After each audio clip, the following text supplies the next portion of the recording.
MLA పదవి కొట్టు, మంత్రి పదవి పట్టు. హైదరాబాద్ కాంగ్రెస్లో ఇప్పుడు ఇదే నడుస్తుంది. జూబ్లీహిల్స్లో పోటీ చేస్తే, జూబ్లీహిల్స్ శాసనసభ నియోజకవర్గం పోటీ చేసి గెలిస్తే మంత్రి పదవి ఖాయమంటూ హైదరాబాద్ కాంగ్రెస్ రాజకీయాల్లో ఇప్పుడు పెద్ద చర్చ జరుగుతోంది.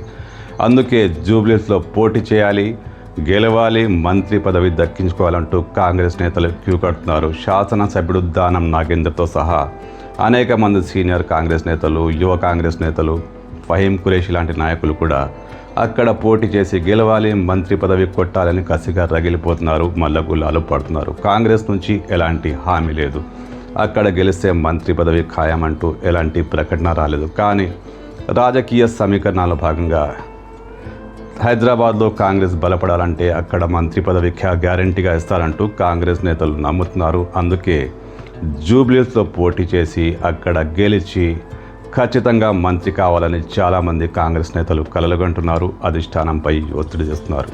మరి ముఖ్యమంత్రి రేవంత్ రెడ్డి ఈ విషయమై ఎలాంటి క్లారిటీ ఇవ్వలేదు.